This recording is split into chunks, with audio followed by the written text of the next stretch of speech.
nakolanda Yesu, nakozonga nasima te. Oh, atana poso, nakolanda Yesu, atana poso, nakolanda Yesu, atana poso, nakolanda Yesu, nakozonga nasima te.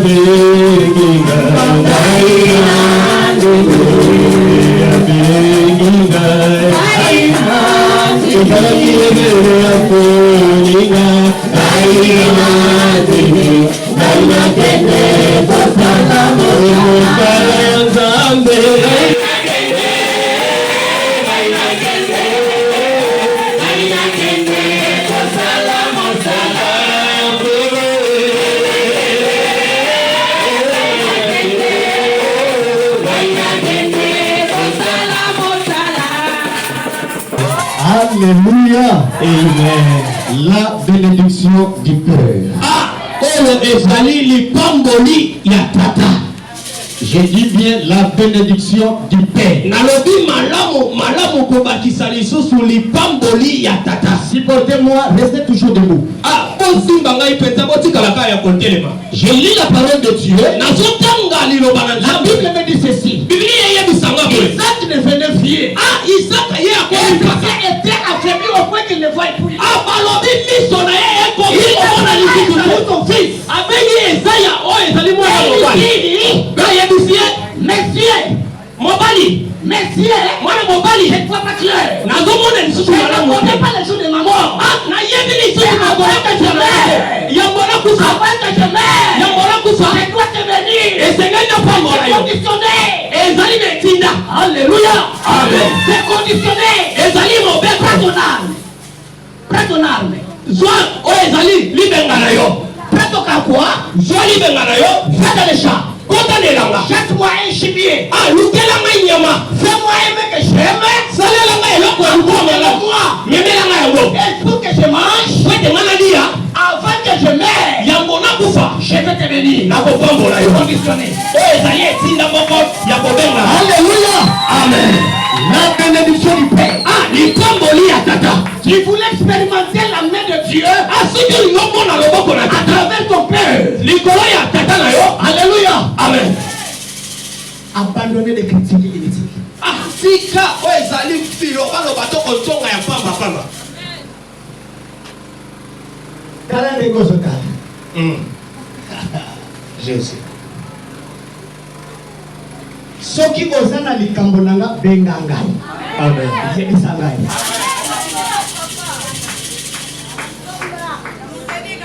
Kopanza sango te benga ngai. Yebisa ngai. Iyo. Avant olongola lititi eza na lisu na ngai. Bandana na lisu na yo. Bon. Parce que toi aussi tu as passé. Ya. Koko za mo santo te.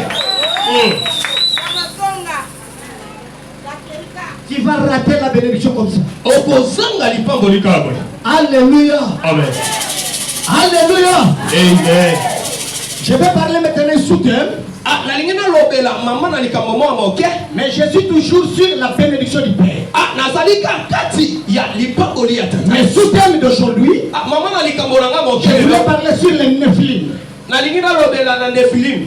Les Néphilim sont parmi nous. Ah, ba Nephilim bazali kati na biso. Alléluia. Amen. Alléluia. Amen. Les Néphilim sont parmi nous. Ah, ba Nephilim bango bazali kati na biso. Néphilim, c'est un terme hébraïque qui vient du verbe Néphal. Ah, Nephilim ezali lotanga moko ewuti na etelo ya ba ebelo. Je dis bien, les Néphilim, c'est un terme hébraïque qui vient du verbe Néphal. Ah, ezali lolenge moko ya verbe oyo ewuti na Nephal ewuti na ba ebelo. Qui veut dire tomber. Oyo elingi koloba kokuya. Alors, Néphilim veut dire, c'est ceux qui ont tombé. Nephilim elingi kotalisa ete bato oyo bakwei. Ou bien en d'autres termes, les Néphilim veut dire les tombés. To na lolenge mosusu ezali kokuya. Et ceux qui ont tombé. Ba oyo pe bakwei. Alléluia. Amen. Et ça n'a pas qui m'a construit, ma mission m'a coué. Iyo. Amen. Parmi ma qui m'a construit, ma salle, Eza na mololo soko za kati na bato la tozo. Alléluia. Lecteur de la Bible. Genèse chapitre 6, verset 1 à 6. Genèse chapitre 1, verset 6. Non, Genèse chapitre 6. Verset 1 jusqu'au 6e verset. Amen. Tout élève s'il vous plaît, pour la honorer dans le Banzambé. Genèse chapitre 6.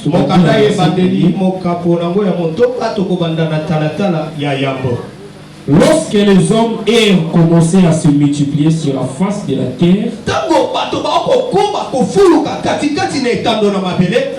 et que des filles leur firent nées, les fils de Dieu virent que les filles des hommes étaient belles.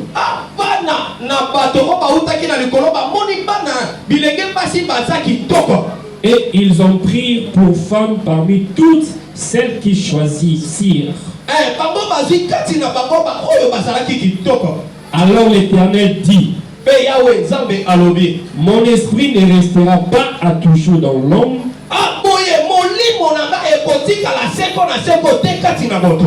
car l'homme n'est que chair. Et ses jours seront de 120 ans.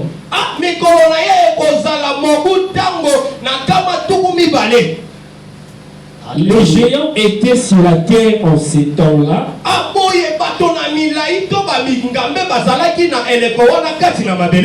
Après que le Fils de Dieu fit venir vers les filles des hommes,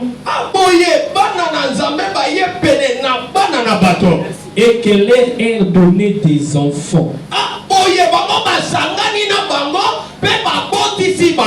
Ce sont ces héros qui furent famés dans l'Antiquité.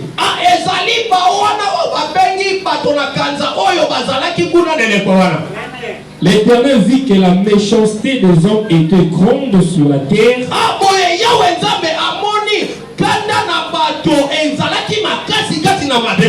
et que toutes les pensées de leur cœur se portaient chaque jour uniquement vers le mal.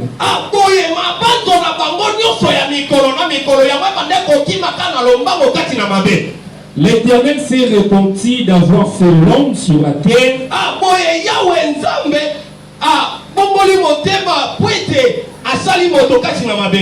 et il fit affliger en son cœur.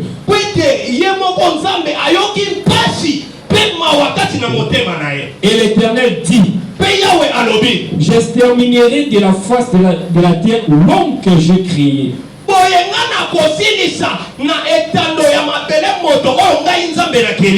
Depuis l'homme jusqu'au bétail,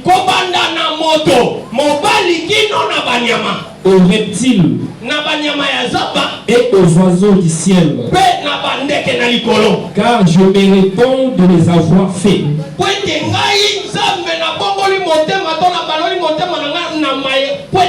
Merci au lecteur de la Bible. Je fais encore Luc chapitre 17, verset 26 jusqu'au 30e verset.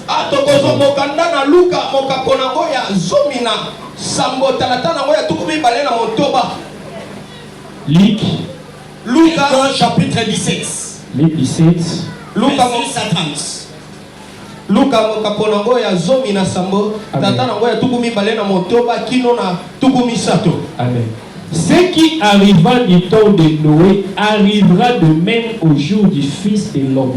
Maye oe komaki na eleko na Noa ekokoma pe na mokolo na mwana na moto. Continue. Koba les hommes mangeaient, bato babandaki kolia, buvaient, komela, se mariaient, bakobala et mariaient leurs enfants. Pe bakobala bana na bango moko. Jusqu'au jour où Noé entra dans l'arche. Azobalisa bana na bango moko kino mokolo Noa akotaki na arche. Le déluge vint, déluge eyaki et les fit tous périr.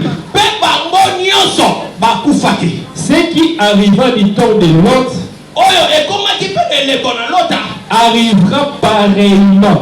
Yango pe ekokoma pe. Les hommes mangeaient, bato bakolia, buvaient, bakomela masanga, achetaient, vendez, planter, bâtissez. Mais le jour où Lot sortit de Sodome, une pluie de feu et de souffle tomba du ciel. Et je fis tous périr. Finish. Amen. Alléluia. Amen. Je vous ai déjà expliqué, Nephilim veut dire les tombés. Et ceux qui sont tombés. Avant que je touche le thème, je vais d'abord vous expliquer sur le temps sur lequel nous sommes.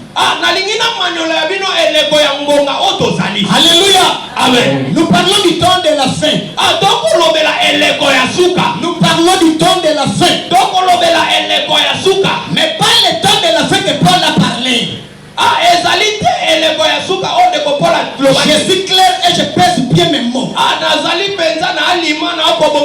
parlons du temps de la fin, mais pas le temps de la fin que Paul parlait. C'est différent. Alléluia. Amen. Paul a parlé du temps de la fin. Il a commencé déjà depuis Actes des Apôtres chapitre 2. C'est une prophétie qu'on appelle la prophétie à double référence. Ça veut dire une prophétie qui doit connaître son accomplissement à état partiel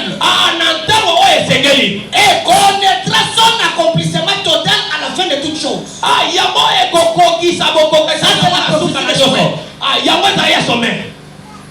C'est la prophétie de Joël. C'est Joël chapitre 2. Alléluia. Amen. Alléluia. Amen. Papa oyo azandengeni.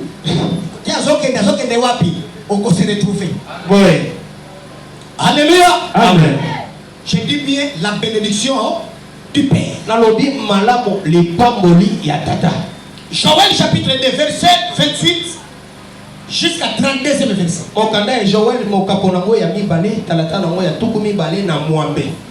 Après cela, je répandrai mon esprit sur toute chair. Vos fils et vos filles prophétiseront. Vos vieillards auront des songes et vos jeunes gens des visions. Même sur les serviteurs et sur les servantes. Dans ces jours-là, merci. Alléluia. Amen. Alléluia. Amen. Ça c'est la prophétie de Joël. Dans les derniers temps, je répandrai mon esprit sur toute chair. C'est ça moi bien. Alléluia. Amen. Je parle en qualité d'un prophète. Alléluia. Amen. Alléluia. Amen. Dans les derniers jours, je répandrai mon esprit sur toute chair. Je disais bien, Paul a parlé du temps de la fin. Mais cette fin n'a jamais été comparable au temps de la fin que Paul avait parlé. Au temps des apôtres, il parlait déjà du temps de la fin. Au temps des apôtres, il parlait déjà du temps de la fin. Alléluia. Amen. Au temps des apôtres, il parlait déjà du temps de la fin. Alors, depuis leur temps, il y a des intellectuels ici. Depuis leur temps, jusqu'à nos jours, ça fait déjà combien de temps qu'il est déjà passé? Azalikoya mwana nzambe azalikoya makolo ezala nzela Alléluia. Amen. Alléluia. Amen. Au temps des apôtres, il parlait déjà du temps de la fin. Alors, calculez, depuis leur temps, jusqu'à nos jours, c'est combien de temps déjà passé? Alléluia. Vous êtes là? Alléluia. Amen. Alléluia. Amen. Alléluia. Amen. Jusqu'à nos jours, c'est c'est passé déjà combien de temps? eleki déjà bamobubo En réalité, na solo on va dire beaucoup. tokolobebele À notre époque, na eleko na biso nous ne pouvons pas parler en termes du temps. biso tokoki kolobela te na lolenge ya ntango Parce que pour nous, mpo na biso nous n'avons pas de temps. toza na ntango te. Nous allons dire au contraire, biso tokoloba na nde nous mosusu sommes à la dernière minute du temps de la fin. tozali na ngonga ya suka ya eleko ya suka. Nous sommes à la dernière minute du temps de la fin. tozali na minite moke ya suka mpo na eleko na suka yango ntina ete Tu sais pourquoi? oyebi mpo na nini Parce que po ete les temps sont au bout des doigts. ntango ezali mpenza na songa linzaka Il faut okoma bisika na sa. Na bisala mote il faut okoma bisika na sa. Amen.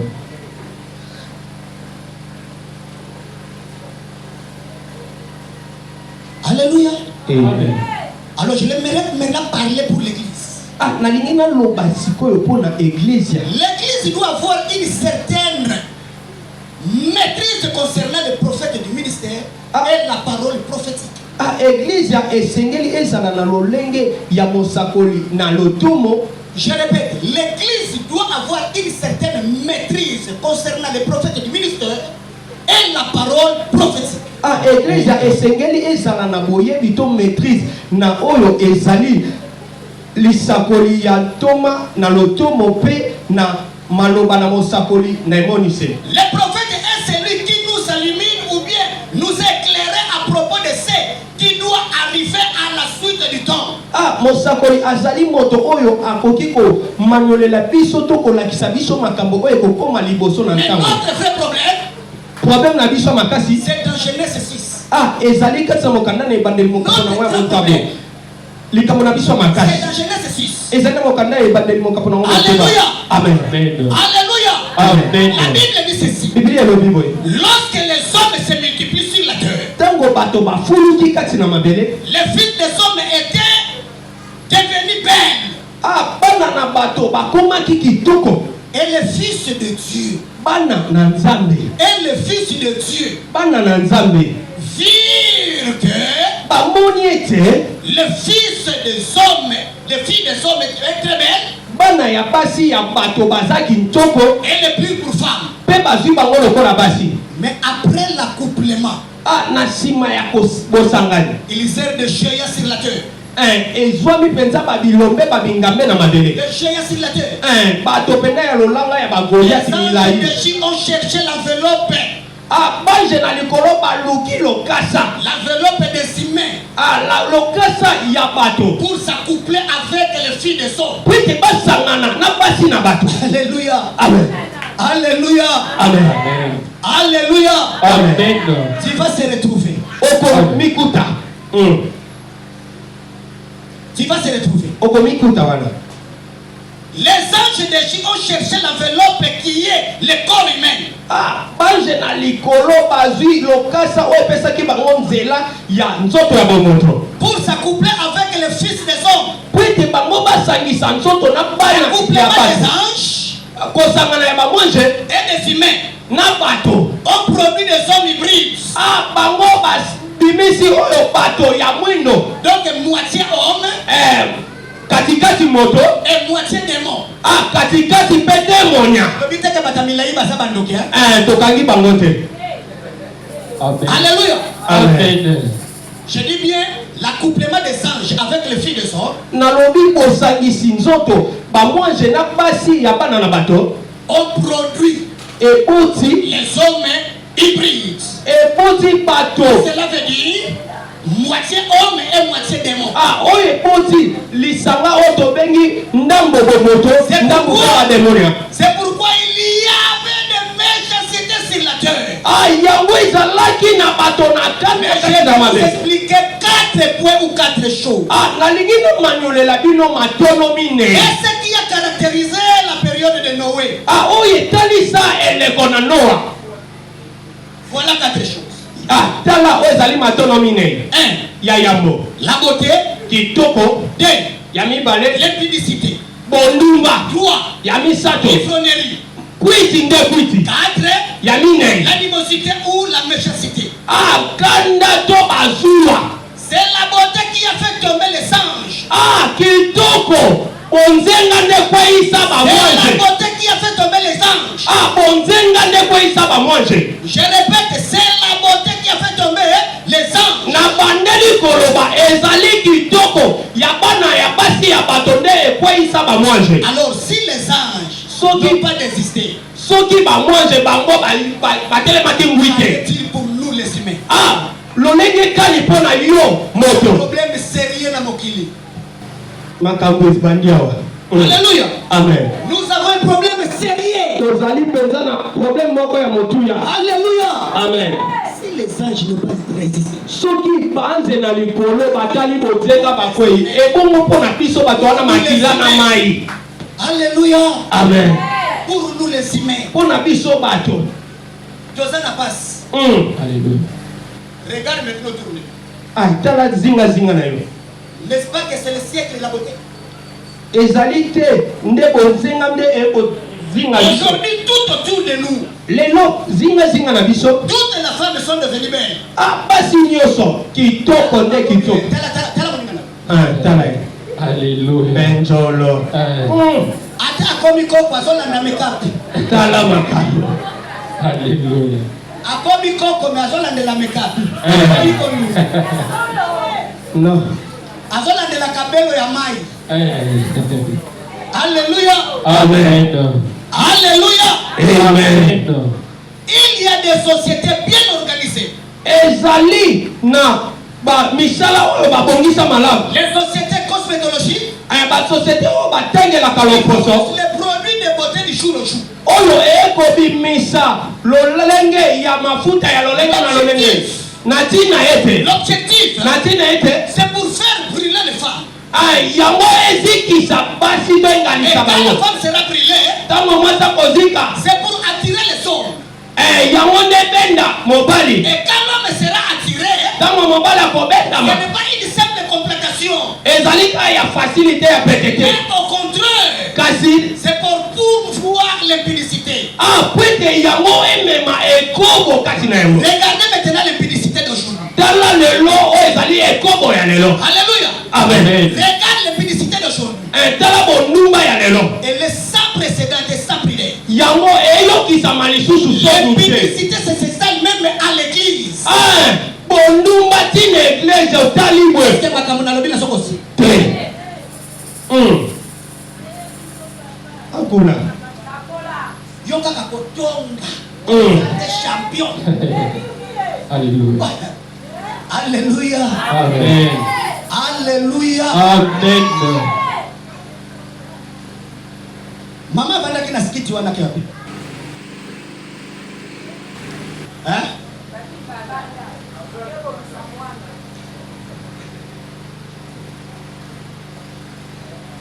Je ne suis pas ici pour prophétiser, Nazali ati pona sapo. mais je la vis en train de pleurer. Ah, namoni ye azolela. Pleurer. Azolela penza. Alléluia. Amen. Bazowelela elamba deux personnes.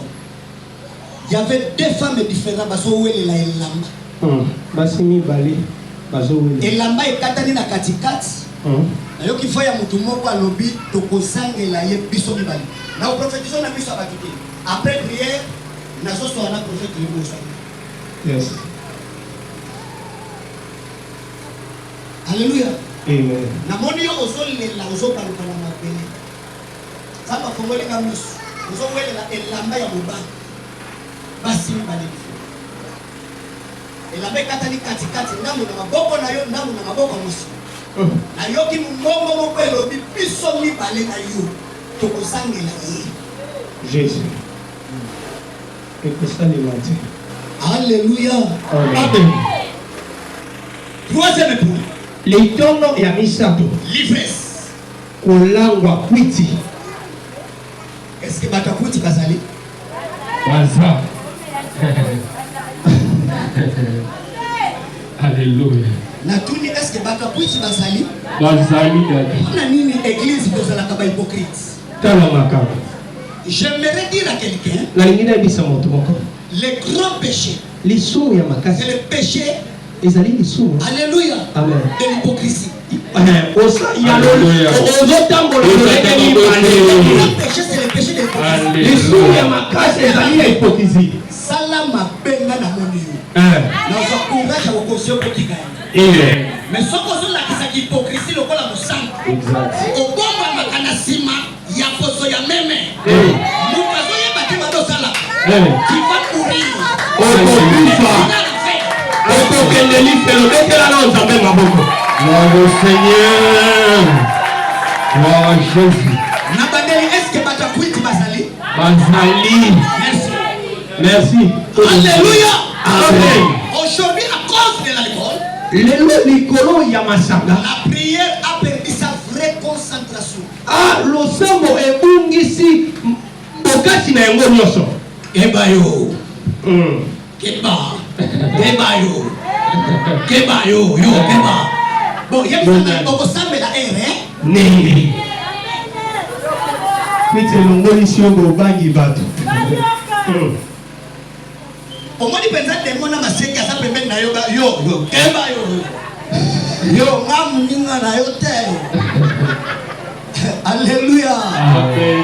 Alléluia. À Amen. cause de l'alcool, Likolo na masanga. la prière a perdu sa vraie concentration. Ah, losambo ebungisi makasi na yango. Alléluia. Amen. Les buveurs. Bameli.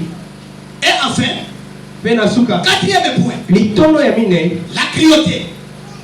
Priorité. Cruauté. Ici, je vais parler Awa na lingina loba.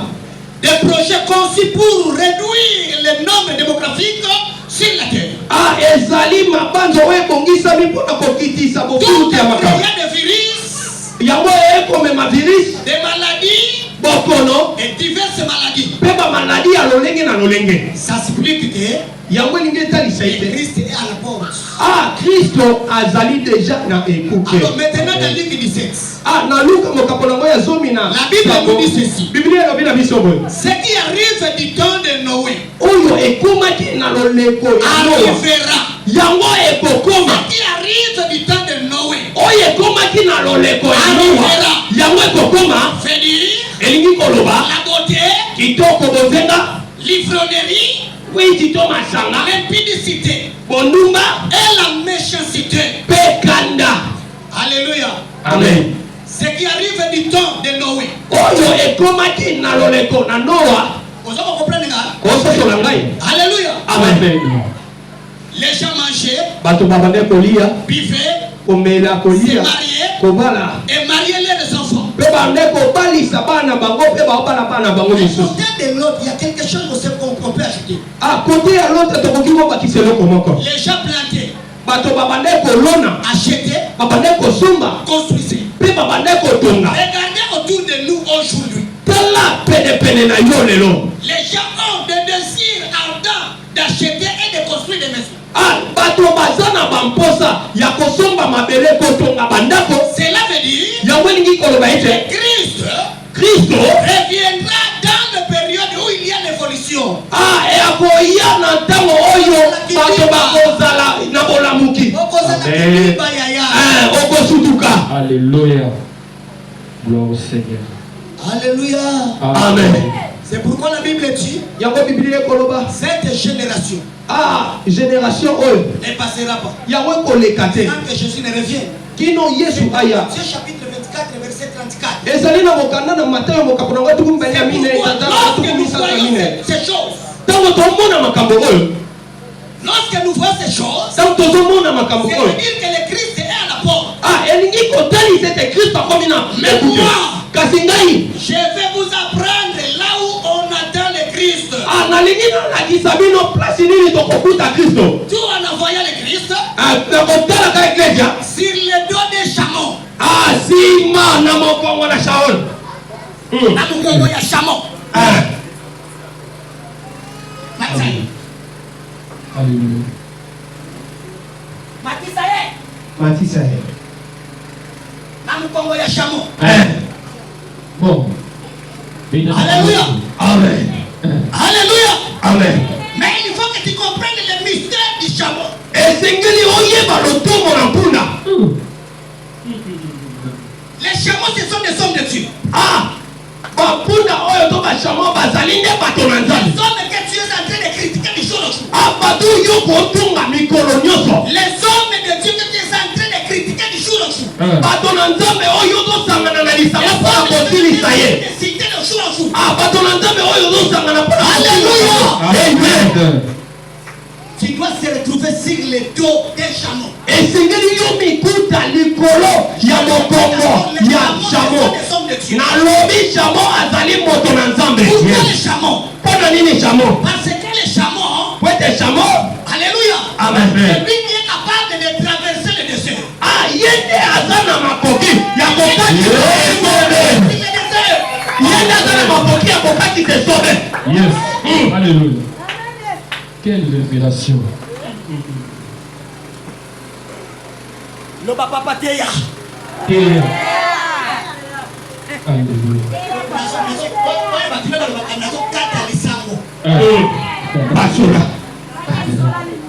Alléluia. Alléluia. Amen. Alléluia. Amen. Nani mokonzi? Yesu Nani mobikisi? Yesu Kristo. Soki asolo asa mokonzi bekele na tamaboko. Gloire au Seigneur. Obakisi pena milolo na yo. Jésus. Tu dois se retrouver sur le dos d'un chameau. Esengeli omikuta likolo na mokongo na Pour chameau. que tu sois en mesure de traverser le désert. Pwite ozala na makoki to mpifo ya kokatisa esobe. Que le chameau Na chameau est capable de traverser le désert. ayenda aza na makoki ya kokatisa ya kopasola nzela na Il est esobe. habitué de vivre sur le désert. Ye aza deja na momesano ya kobika na nzela na Est-ce que esobe. le point? Litolo emibale. Alléluia. Amen. Les chameaux Chameau que tu voulais négliger, oyo yolingi kokwatisa lelo. tu lui donnes de l'eau. Oyo ozopesa mai. Si tu lui donnes de l'eau, Soko pesi mai à un moment donné, na ntango moko il sera en mesure de te redonner de même eau. akozala na makoki wana ya kopesa kaka mai wana. Une eau pure. Mais mai oyo ezali peto. Esa kanganga na pété. Ça La c'est fort. bénédiction du Père. Lipamboli na tata alo lefungwa. Yekola komelisa chameau mai. Amen. Tango kokauka. Chameau wana. Akozala na mesure ya kopesa kaka mai wana oyo pesa. Mais eko chance forme. Mai wana kokoma pure. Peto. Abekela nzamba ya maboko makasi. Jésus. C'est la révélation. Apanda kateka kotambola koyungana yungana bandanga batu boyazana nsale. Napese kaka fufuali yake ndedi. Ko Yesu ka ye awa bali ba prophecy na ye makabebele bele. Ba problème kuto sala ke ko kite. Yaya. Sika biloba loba ko yaya. Alléluia. Amen. Il faut apprendre Esengeli oyekola à donner le chameau de l'eau. ya kopesa chameau mai. Alléluia. Amen. Parce qu'à un moment donné, Kontango moko ekokoma. tu auras encore soif. Okoyoka yo moko mposa. À un moment donné, Na ntango mosusu le même chameau kaka chameau wana te redonnera encore de même eau. akozungisela mai wana me ya peto. C'est le fort. Yango ekobongola langi na yango. Alléluia. Alléluia. Gloire à Jésus. Amen. Au pire. Mai ya peto. Alléluia. Amen. Je suis presque à la fin. Nakomi pene na suka. Mais comprenez ce peu. Yoka. Alléluia. Amen. Tu as besoin de père spirituel. Oza natina na tata moko ya Je vous ai molimo. déjà expliqué. Na manyolela bino deja yango. Le chameau, Chameau c'est le pasteur. azali mobateli Le pate. chameau. Chameau C'est prophète Lep. ezali mosakoli Le chameau. Chameau C'est prophète Michel. ezali mosakoli Le chameau. Chameau C'est pasteur parfait. ezali Le pasteur ya chameau, Nzambe. c'est le docteur. Ezali Le docteur. chameau, chameau l'évangéliste. ezali Au moment où tu es en train de s'amuser pour critiquer les hommes de Dieu, ntango yo ovanda osakana mpona osakana basala ya nzambe comme me dit l'évangéliste, lolenge lobi qui tape à côté. amen obeti libanda Alléluia. Ozokende libanda. C'est vrai. obeti libanda Ça, c'est vrai. Excellence azalaka kaka soki omona telemi asuka ya micro ata bapeta kaka yaya ozolekisa ntango pamba ata okritike tokoloba kaka Amen. yo kritike me biso tokosani tokoloba. C'est pour ton bien, ezali mpona bolamu na yo c'est pour ton bien. ezali mpona bolamu na yo Exact. On va continuer de parler. tokokoma kaka na koloba On est là pour continuer de parler. tozali wana mpo tokoma na koloba Pesa chameau mai. Alléluia. Lelo soko opesi chameau mai yebake obombisi. ya Po chameau kaka ye nde moto aza capable ya kotraverse désert. esobe désert Alléluia. Amen. Pour arriver au Canaan, mpona okoma na kana c'est obligé ejami de traverser d'abord le désert. fo oleka kaka na nzela wana ya Il désert sera pas. mais yo moko okoka Il te a besoin des chameaux. oza na besoin na chameau Oh, chameau, c'est les hommes les fous. chameau ezali nde mosali ya nzambe amen Donne le chameau de l'eau. soki opesi na chameau mai Une provision pour toi. yango ezali ekobamelo moko mpona yo na ntango moko À ekokoma un moment donné. na ntango moko ekokoma Alléluia. amen Le chameau va te redonner encore le même eau. okokoma na posa bisika bikauki kaka chameau wana nde akopesa yo mai ya Les sika copies. mai oyo ya peto Donc je disais ceci. na bande koloba boye Il y a besoin d'un père oza na ntina ya tata qui est en mesure de traverser le vallée. oyo aza na mpifo ya kokatisa lubwaku Malgré les réalités du parcours. atako emoniseli ya mabaka oyo koleka wana aza na makoki De te porter sur le dos. ya komema yo na mokongo Orienter vers ta destinée. po ete alakisa yo nzela ya lobi na yo Autant la Bible lobby na bengi prophète. Prophète asambeli. Atikaki biso te butu mobimba. Mosakolo lobby na kendaki meme na ngomba. Na keso alanza na bite. Batu mususu me yete. Yete. Amen. Alléluia. Amen. Alléluia. Amen. Soko kozwa swate oya salaka na côté maluku Alléluia. Mais yete. Yete. Amen. Tu sais pourquoi? mpona nini Parce que aza na provision ya mai kati na ye. Yes. abomba na source moko Yo opesaka chameau mai te. Mais tu attends la bénédiction de Dieu. okozela lipamboli na nzambe Tu te trompes. omikosa Je vous assure, tu te trompes. nayebi sosola omikosi Si tu as besoin d'expérimenter la main de Dieu dans ta vie, soki olingi omona loboko na nzambe na tu bomoi na yo as besoin de bénéficier la bénédiction de l'Éternel. olingi obima bénéficiaire na lipamboli na nzambe Commencez d'abord à nourrir les hommes de Dieu. banda nanu koliesaka basali na nzambe Amen. Yo maboko misili ekangama kaka boye. Efukamaka te. Yes. Soki basali appel de feu ya $20 okanisi ondire bakati yo kingo. tamakamba Ngai natere banapesa $20 nabongisa ye na mwasi na ye. Yo moko kutu nano bonga te ngobongisa bato mosusu. tamakamba Vous croyez que ce côté me penga $20 ndena bongi? jamais On a ça na ona poche yo yebi. Alléluia. Amen. Moi j'ai la confiance à la parole de cet homme de Dieu. ngai naza na elikia confiance ya maloba na moto na nzambe J'avais rencontré ma femme et mon épouse. mokolo ngai nakutanaki na mwasi na ngai Alléluia. amen Je n'étais pas comme ça. nazali boye te Pauvre et malheureux. mokola dimitri Pauvre et malheureux. mokola mpenza Alléluia. amen Et j'ai rencontré ma femme. namoni mwasi na ngai Alléluia. amen Avec des habits de matete. Ya sandu ya wenze. Ya basolo ya nini. Ya Thompson. azalaki na elamba kope Alataki ndemo lati te. Alati salite azokende koteka Thompson na ye na matete. tenia kope otekani na yebe ndabo yo kusola to le beti ya nzambo sente spensinga izonga zwa mwasi wana za yayo ngape na courage nyoso na simbenga bise na obanda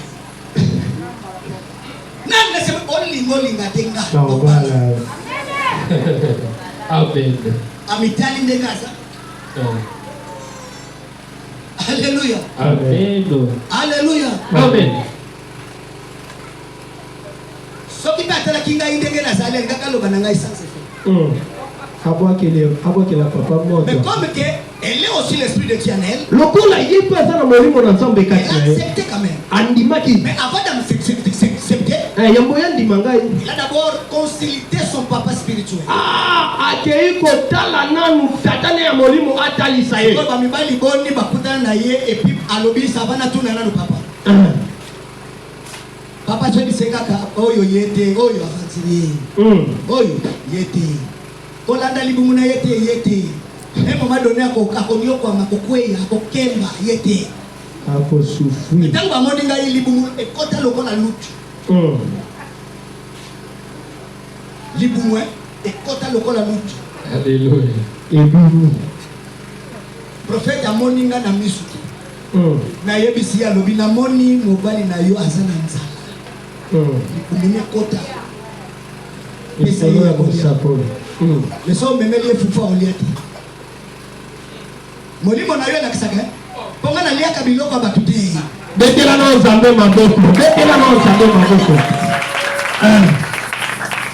Mukolo na koyana ndako na yo komitungisa mateo bomba funa sambeto na liaka te. Soko ngoso nga bie sobela nga mai ya mulangi. O ezo benye lelo assure. So sobeli ngo swingai. Mais soko zote na fufu bozwanga te. Alléluia. Amen. Alléluia. Amen. Nani mokonzi? Yes. Nani mobikisi? Yes. Sombela boîte ya miliki. Sombela ye chasa sukali. Memela ye amela miliki wana. Akofungwa. Ya nzambe tolobi amen. Amen. Na kotisa miliki na nzote na salini. Na fungwami. Aujourd'hui, Lelo. suis véhiculé. Nazoko savantete. Amen. Mais suis véhiculé. Amen. J'ai déjà 3 chips chez moi. Naza déjà na mitu kamisa tu. 3 chips chez moi. Amen. Metamaboko.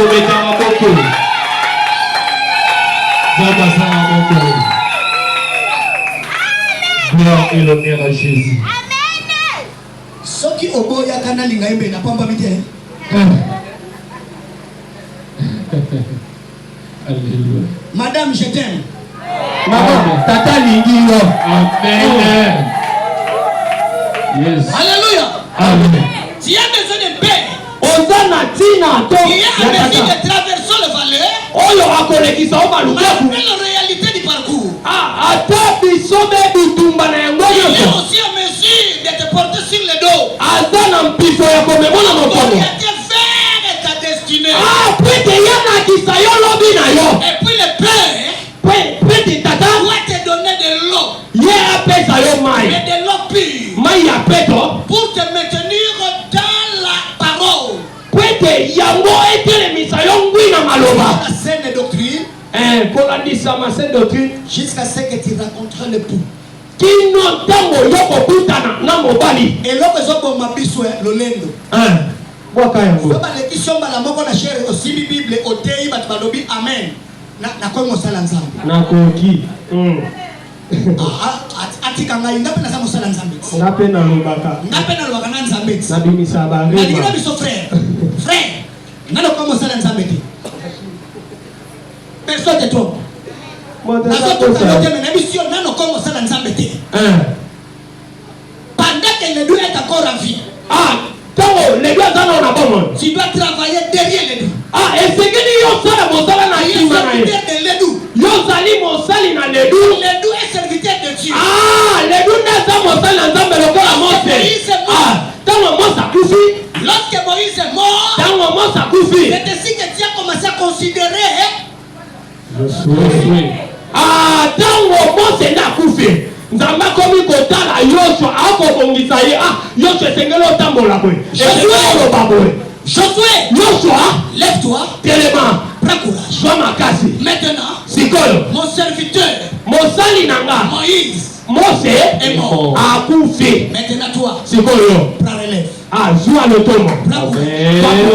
Alléluia. Amen. Gloire à Jésus. Parce que Yebi Mathieu na mutu, on répète à la lecture, on dit Okanga bafudi. Omikosi. tu te trompes. Omikosi. Ozana besoza na mukongo ya chameau. Na batempete ya Soki batiki yo moko na désert okokufa. okokufa. Hiyo. Parce que na désert ma ezate. Alléluia. Amen. Na désert ma koli ezate. Hiyo. Poumon na yo eza makasi te. Hiyo. Guerre na yo eza kolemba. Soki batiki yo na désert, tu vas mourir. Tu as besoin de paix. Oza na kosa na Oya za na capacité Oya za na makoki ya ko traverser des yeux. ya kokatisa Acha yo na mukongo. Ame maona mokongo. Mais tango bozoko kende, Tango zokende. kobosa na teke désert ma ezate. Yekolaka deja kopesa basali nzambe mai. Iyo. Amen. Alléluia. Amen. Tu as besoin de la bénédiction. Yekola kopambola basali ya nzambe. Amen. Que Dieu vous bénisse. Nzambe apa mungu.